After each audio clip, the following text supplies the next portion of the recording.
अगर एयरक्राफ्ट एक हवा में उड़ता है और लेकिन तभी वो डेस्टिनेशन में पहुंच सकता है जब उसका डायरेक्शन सही हो। तो इंसान जब हवा में उड़ता है, इंसान जब सक्सेस से, बट उसका डायरेक्शन सही होना चाहिए। Let's give big hand for her please have seat. अगर एयरक्राफ्ट पार्क्ड है एयरपोर्ट पे तो किसी डायरेक्शन की जरूरत नहीं है। डायरेक्शन की जरूरत कब पड़ती है? जब वो हवा में हो, यानी कि एक्शन में हो। तो ऐसे ही जो भी हम हार्डवर्क करने वाले हैं अपनी लाइफ में, या जो भी एक्शन लेने वाले हैं, अनलेस एंड अनटिल हमारी डायरेक्शन ठीक है तब तक सब बकवास है। सबसे इम्पोर्टेंट ये है कि हम उस पर मटेरियल्स किस तरह का यूज कर रहे हैं। जिस तरह का मटेरियल्स यूज करेंगे उसके बाद ही वो हमें उतना ही सक्सेस दे पाएंगे, मतलब उतना ही वो ऊपर उड़ पाएगा। तो अगर मटेरियल्स उसमें सही नहीं है तो वो बहुत जल्दी क्रैश कर जाएगा और उसमें कई सारे डिफॉल्ट आएंगे। Again excellent, let's give big hand for him. यानी कि एयरक्राफ्ट को अगर हम देखें अपनी बॉडी की तरह, तो अनलेस एंड अनटिल जो एयरक्राफ्ट का मटेरियल है वो सही नहीं है तो एयरक्राफ्ट क्रैश कर जाएगा। सपोज पेपर का आपने एयरक्राफ्ट बना दिया, उसको उड़ाने की कोशिश करो तो ज्यादा दूर तक नहीं जा पाएगा, जाएगा भी तो क्रैश कर जाएगा। बारिश आई तो पता नहीं कहाँ गया वो पेपर का एयरक्राफ्ट। हमारे लिए क्या है मटेरियल? अगर देखा जाए तो अगर हम एयरक्राफ्ट हैं तो सबसे इंपॉर्टेंट जिसको हम हमेशा इग्नोर करते हैं हेल्थ, हमारी जो बॉडी है, लेकिन इसको हम भूल जाते हैं। आप में से कितने हैं जो अपनी बॉडी के ऊपर बहुत अच्छे तरीके से काम कर रहे हैं डेली? अगर हमने अपनी बॉडी को ठीक नहीं किया तो जितना मर्जी आप बड़ा गोल सेट कर लो, अगर वो गोल अचीव कर भी लिया तो that's not going to be worthwhile. मजा ही नहीं आ रहा होगा उस टाइम पे। आप कहोगे यार चक्कर क्या है, मैंने सब कुछ तो अचीव कर लिया, मजा नहीं आ रहा लाइफ में, क्योंकि एनर्जी नहीं होगी अंदर से। ये एनर्जी कैसे मिलती है? न्यूट्रिशन। हाँ, one is nutrition, absolutely. Second is कि कैसे हम अपनी बॉडी में कहाँ क्या प्रॉब्लम्स आ रही हैं, क्या हम इतने अवेयर हैं कि कहाँ ब्लॉकेजेस आ रही हैं, और उसको खोलने के लिए हमको क्या करना है सही टाइम पे। जैसे एयरक्राफ्ट को चेक किया जाता है ना, इनफैक्ट हर उड़ान से पहले उसको चेक किया जाता है, एक्ट करने से पहले उसको चेक किया जाता है वो एक्ट करने के लायक भी है या नहीं है, उड़ने के लायक भी है या नहीं है। ऐसे ही हमें अपनी बॉडी को रेगुलरली चेक करना है कि क्या मेरे जो एनर्जी लेवल्स हैं, जो भी बॉडी में मेरी एनर्जी है वो गिर रही है या बढ़ रही है, जो भी मैं कर रहा हूँ उसकी वजह से। तो अगर हमको इतना समझ होगा, इतनी अवेयरनेस होगी, तो जिसकी वजह से गिर रही होगी उसको हम छोड़ते चले जाएंगे, जिस तरह से बढ़ रही होगी उसको हम ऐड करते चले जाएंगे। हो सकता है जिस तरह से बढ़ रही है एनर्जी उसमें दर्द हो रहा है। You getting where I am coming from? जैसे कोई मसल स्टिफ होती है, I am not too sure आपने कितना काम किया है आप लोगों ने अपनी बॉडी पे अभी, बिकॉज इस एज में तो we take our bodies for granted. फिर एक स्टेज के बाद में जा करके जब वॉट लग जाती है तब हम जागते हैं कि हाँ अब कुछ करना है वॉट, तब तक देर हो चुकी होती है। सर सिर्फ फिजिकली फिट होना ही वो है या मेंटली भी आपको फिट होना चाहिए? मेंटली होने से पहले फिजिकली फिट होना है, बिकॉज आप मेंटली तब तक फिट नहीं हो सकते जब तक कि आप फिजिकली फिट नहीं हो। एयरक्राफ्ट ठीक नहीं है, उसको बोला जाए उड़ने के लिए, चल भाई उड़ तू, कोई बात नहीं, तेरे अंदर प्रॉब्लम्स हैं, उड़ उड़ कोशिश तो कर, शायद उड़ जाए, उड़ेगा ही नहीं, it can't take off, crash हो जाएगा या उड़ ही नहीं पाएगा। वो उसमें वो पावर ही नहीं होगी कि जहां से टेक ऑफ करना होता है वो कर ही नहीं पाएगा टेक ऑफ।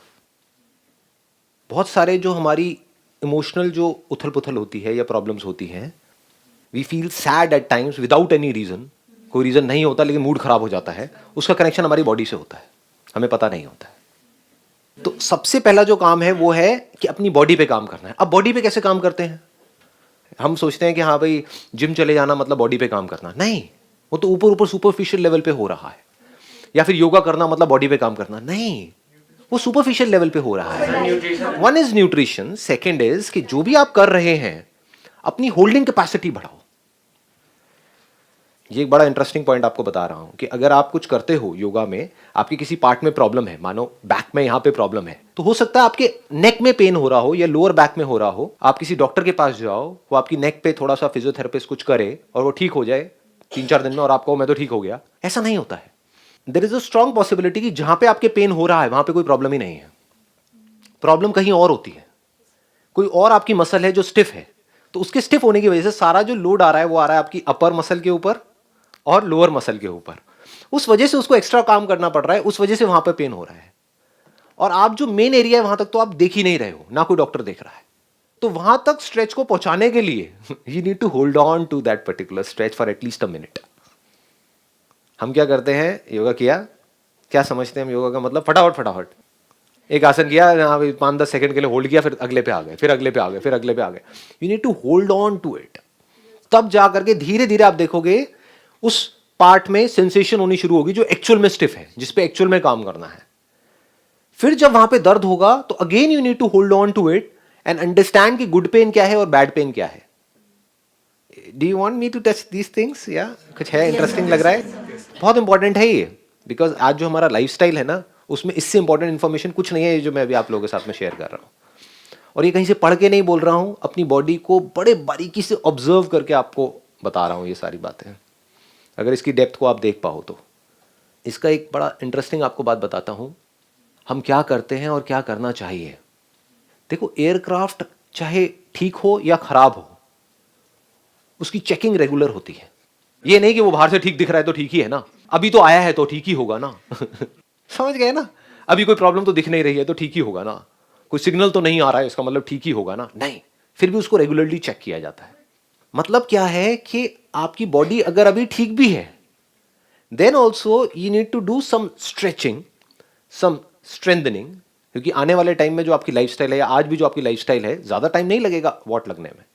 5-10 साल के अंदर अंदर आप देखोगे, क्या अभी हो ही गया होगा इनफैक्ट, क्योंकि मेरे बहुत सारे फ्रेंड्स हैं जो फिजियोथेरेपिस्ट हैं, ये हैं वो बता रहे हैं अब उल्टा हो गया है. पहले तो उनके पास में सारे बुढ़े बुढ़िया आते थे, अब सारे यंग आते हैं. कहते हैं यार बढ़िया हो गया हमारा प्रोफेशन. तो बहुत यंग एज में ही लोगों को प्रॉब्लम्स हो रही है, और आई एम 100% श्योर आप में से भी बहुत सारों को हो रही होगी. कभी नेक में पेन, बैक में पेन. ये क्या लॉजिक है? इस एज में 20-22 साल की एज में पेन कैसे आ रहा है? इसका मतलब हम कहीं ना कहीं कुछ ना कुछ गलत कर रहे हैं. तो अभी अगर पेन आ रहा है तो समझ जाओ कि ये सिग्नल्स हैं. अगर इसको अभी हमने कैच नहीं किया तो इतनी देर हो सकती है कि आपको पता भी नहीं लगेगा, एकदम से इतनी ज़्यादा स्टिफनेस बढ़ी, स्लिप डिस्क हुई, बैठे रहो. अब सोच रहे होगे कि ये क्या हो गया. यही हुआ था, 1-2 साल से पेन थी, इग्नोर करती रही, और एक दिन बस नॉर्मल बैठी हुई थी ऐसे, और उसके बाद उठा ही नहीं गया था, और फिर 2-3 महीने लगे थे रिकवरी के लिए. बी ऑन इट, मतलब ऐसे. अगर हमने उसको कैच कर लिया होता पहले ही, या अभी भी अगर हम इसको पकड़ लें, इस बात को अभी भी समझ जाएं, मेरी जो बात है, तो आने वाली जो आपकी लाइफ है वो बढ़िया हो सकती है.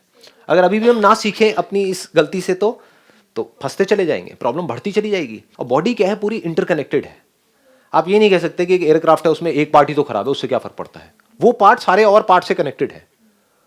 बॉडी में एक पार्ट भी अगर आपका खराब है तो समझ जाओ बाकी सारे पार्ट्स उससे इंटरकनेक्टेड हैं. धीरे धीरे सब पे असर आने लग जाएगा. सो अब इसका तरीका क्या है? डू वी अंडरस्टैंड कि कैसे काम किया जाता है? देखो, जब भी हम काम करते हैं अपनी बॉडी पे, या तो करते हैं इमीडिएट रिजल्ट के लिए, यानी कि फटाफट से हमको अच्छा फील होने लग जाए तो हम खुश होने लग जाते हैं. अगले दिन करते हैं, इतना अच्छा फील नहीं होता, फिर हम उसको करना छोड़ देते हैं.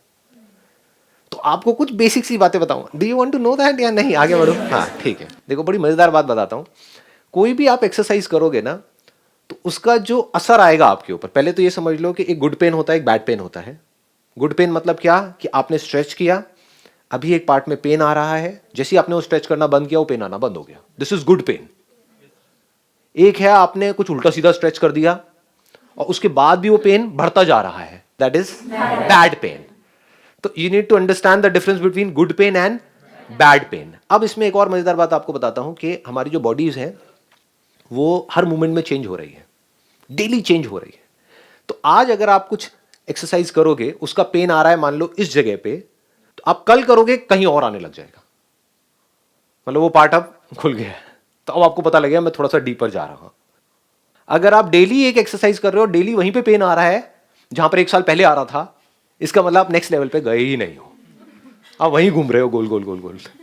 जैसे खच्चर होता है ना, गोल गोल गोल गोल घूमता है ना, उसको बांध दिया जाता है, बस वहीं घूमता रहता है. उसको लगता है कि मैं कुछ कर रहा हूं, कुछ नहीं कर रहा, वो वहीं है जहां पर 10 साल पहले था, वहीं गोल गोल गोल गोल घूम रहा है. तो पेन मस्ट शिफ्ट, आप समझ गए, वो शिफ्ट होना चाहिए. वहां से हटके वहां पे पेन होना बंद हो गया और नीचे कहीं पे आया, फिर कहीं और आया, फिर कहीं और. तो अब आपको धीरे धीरे समझ आ रहा है, अब मैं डीपर लेयर्स में पहुंच रहा हूं अपनी बॉडी के. पेन शिफ्ट होता है, और शिफ्ट तभी होगा जब आप एक किसी भी पोज को होल्ड करोगे फॉर एटलीस्ट अ मिनट. और मिनट होल्ड करने का मतलब क्या है, वो जब आप करोगे तो आपको समझ आएगा. सिंपल हाथ ऊपर करके खड़े हो जाना कभी 1 मिनट के लिए, आपको पता लगेगा होल्ड कहते किसे हैं. मतलब सिंपल कह रहा हूं मैं, कोई कॉम्प्लिकेटेड आसन नहीं करके चक्रासन में 1 मिनट तक रहना ना जी. शुरू करो, यहां से भी जाओगे जैसे ही बाहर, एक ऊपर हाथ करके स्ट्रेच तो करना चाहिए ना बैठे हुए 1 घंटे तक. तो बस हाथ ऊपर करके खड़े हो जाना आराम से, स्ट्रेच करके 1 मिनट काउंट करना, आपको पता लगेगा व्हाट इज दिस 1 मिनट. कभी कभी क्या होगा, आपको बहुत अच्छा फील होने लग जाएगा ये करने की वजह से, एक्सरसाइज करने की वजह से. कभी कभी बहुत ही बुरा फील हो रहा होगा, एक्सरसाइज करने का मन नहीं कर रहा होगा. चाहे मन कर रहा है, चाहे बहुत अच्छा लग रहा है, करना है तो करना है. This is the golden rule. You must never give up your practice as कि एयरक्राफ्ट चेक करना है तो करना ही है. This must be very clear, क्योंकि इसके बिना सब कुछ करना बेकार है. अगर आप ये नहीं कर रहे, यानी कि डेली अपनी बॉडी के ऊपर कम से कम 1 घंटा काम नहीं कर रहे, आप कुछ भी कर लो, आप महाबेवकूफ हो. Take my word for it. आप एक बहुत बड़े आईटी इंजीनियर बन गए हो और अपने बैठे हुए हो, बेवकूफ हो, क्योंकि आपको पता ही नहीं लगेगा कहां आपकी लाइफ आपके हाथ से निकलेगी. ऐसे बंदों की हालत क्या होती है आने वाले टाइम में? पैसा तो आ जाता है, लेकिन ना उनकी बॉडी उनके हाथ में होती है, ना माइंड उनके हाथ में होता है, ना इमोशंस, ना रिलेशनशिप, सब की धज्जियां उड़ जाती है धीरे धीरे. ये सब इंटरकनेक्टेड है. याद रखना, आपकी बॉडी में कहीं पर पेन आने का मतलब कि वो सिर्फ बॉडी तक नहीं रहेगा, आपके इमोशंस पे भी आएगा, आपके रिलेशंस पे भी आएगा, आपके करियर पे भी आएगा, सब जगह जुड़ा पड़ा है.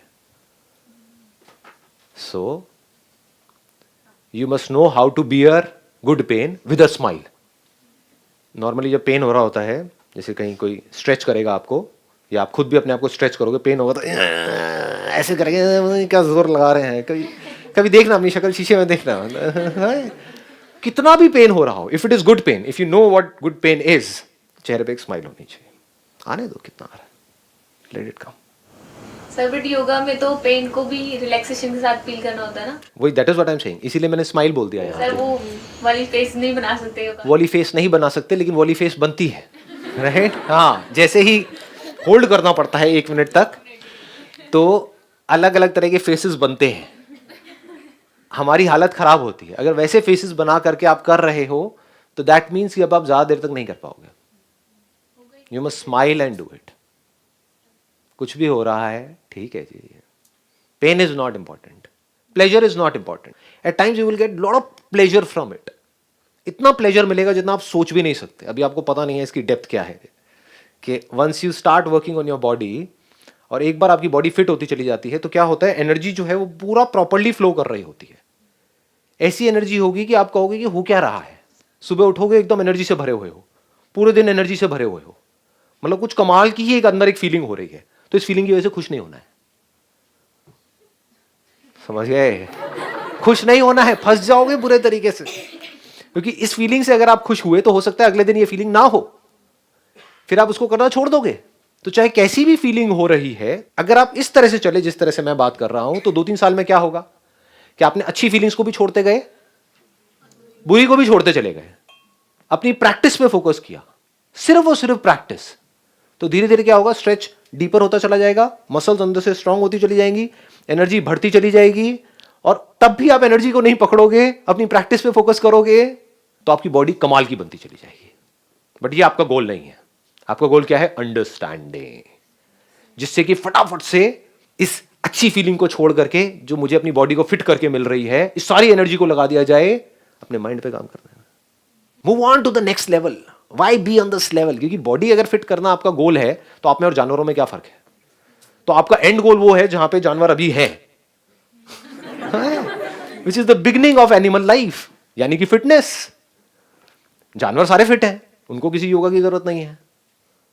तो आप क्या गोल बना रहे हो अपनी लाइफ का? अगर आप फिटनेस गोल बना रहे हो या एनर्जी गोल बना रहे हो कि एनर्जी वाइज बहुत बढ़िया हो जाना है, तो आप जानवर बनने का गोल बना रहे हो. That is not the goal of yoga. Body को फिट करते चले जाओ, फिर अपनी अंडरस्टैंडिंग को गहरी करते चले जाओ. Understanding of life, understanding of your mind, understanding of this universe, फिर जाओ जहां तक जाते हो. लास्ट में आएगा अंडरस्टैंडिंग ऑफ द सेल्फ. मैं कौन? This is called self-realization. This is the ultimate goal of yoga.